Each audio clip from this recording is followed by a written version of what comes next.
الحمد لله نحمده ونستعينه ونستغفره ونؤمن به ونتوكل عليه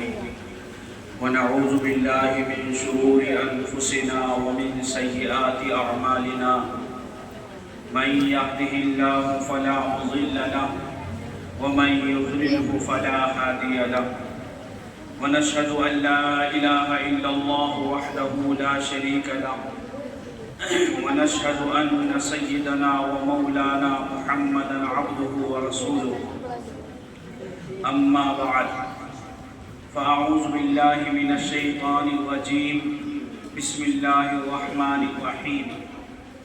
لقد كان لكم في رسول الله أسوة حسنة وقال النبي صلى الله عليه وسلم إنما بعثت معلما لأتمم مكارم الأخلاق صدق الله العظيم وصدق رسوله النبي الكريم ونحن على ذلك لمن الشاهدين والشاكرين والحمد لله رب العالمين۔ سب سے پہلے مشیت کے انوار سے نقش روئے محمد بنایا گیا، سب سے پہلے مشیت کے انوار سے نقش روئے محمد بنایا گیا، پھر اسی نقش سے مانگ کر روشنی بزم کونوں مکان کو سجایا گیا۔ وہ محمد بھی، احمد بھی، محمود بھی، حسن مطلق کا وہ شاہد بھی، مشہود بھی، علم و حکمت میں وہ غیر محدود بھی، ظاہراً امیوں میں اٹھایا گیا۔ اس کی شفقت ہے بے حد و بے انتہا، اس کی رحمت ہے تخیل سے بھی ماورا، جو بھی عالم جہاں میں بسایا گیا، اس کی رحمت سے اس کو سجایا گیا۔ مجھے حشر کا غم کس لیے ہو اے قاسم، مجھے حشر کا غم کس لیے ہو اے قاسم، میرا آقا ہے وہ، میرا مولا ہے وہ، جس کے قدموں میں جنت بسائی گئی، جس کے ہاتھوں سے کوثر لٹایا گیا۔ حضور آئے تو سر آفرینش پا گئی دنیا،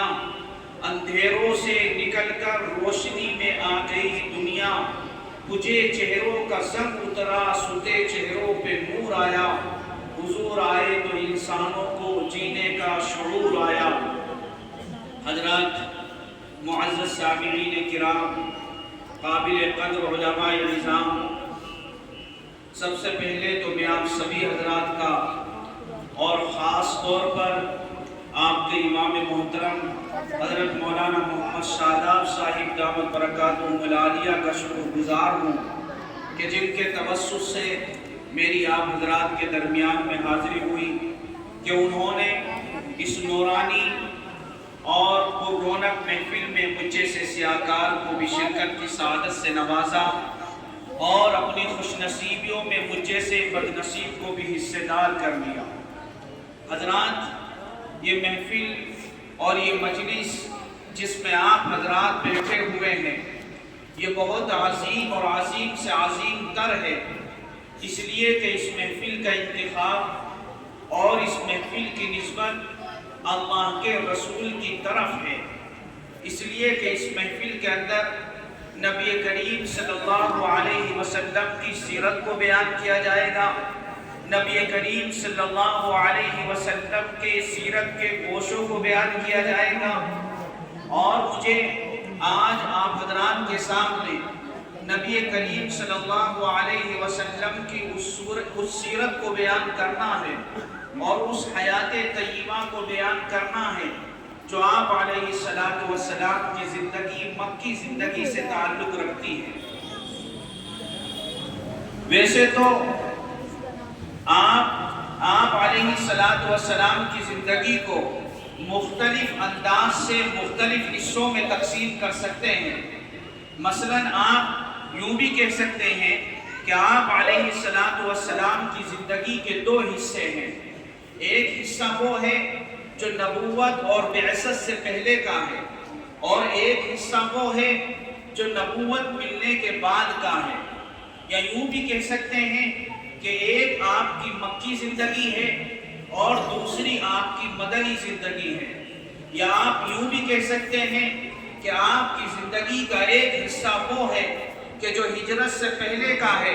اور ایک حصہ وہ ہے کہ جو ہجرت کے بعد کا ہے۔ الغرض آپ نبی کریم صلی اللہ علیہ وسلم کی زندگی کو مختلف انداز سے مختلف حصوں میں تقسیم کر سکتے ہیں۔ میں نے آپ علیہ السلام کی مکی زندگی کو 4 مرحلوں میں تقسیم کیا ہے۔ ایک مرحلہ جو سب سے پہلا مرحلہ ہے وہ نبی کریم صلی اللہ علیہ وسلم کی ولادت سے لے کر کے نبوت کے ملنے تک کا مرحلہ ہے۔ دوسرا مرحلہ نبوت ملنے کے بعد سے لے کر کے یہ 3 سال تک کا مرحلہ ہے، اور تیسرا مرحلہ 3 دور نبوی سے لے کر کے 10 دور نبوی تک کا مرحلہ ہے، اور چوتھا مرحلہ 10 دور نبوی سے لے کر کے 13 دور نبوی تک کا ہے۔ یہ 4 مرحلوں پر میں نے نبی کریم صلی اللہ علیہ وسلم کی زندگی کو تقسیم کیا ہے۔ یہ آپ کی مکی زندگی یہ 53 سال پر محیط ہے، اور ظاہر سی بات ہے اس 53 سالہ زندگی کو جو آپ کی مکی زندگی ہے اس مختصر سے وقت میں تفصیل کے ساتھ بیان نہیں کیا جا سکتا، لیکن پھر بھی میں کوشش کروں گا کہ مختصر طور پر نبی کریم صلی اللہ علیہ وسلم کی اس 53 سالہ زندگی کے کچھ واقعات، اس 53 سالہ زندگی کی کچھ جھلکیاں آپ حضرات کو دکھاؤں۔ یاد رکھیے گا کہ جب بھی کوئی سوانح نگار اور جب بھی کوئی سیرت نگار کسی کی سیرت لکھتا ہے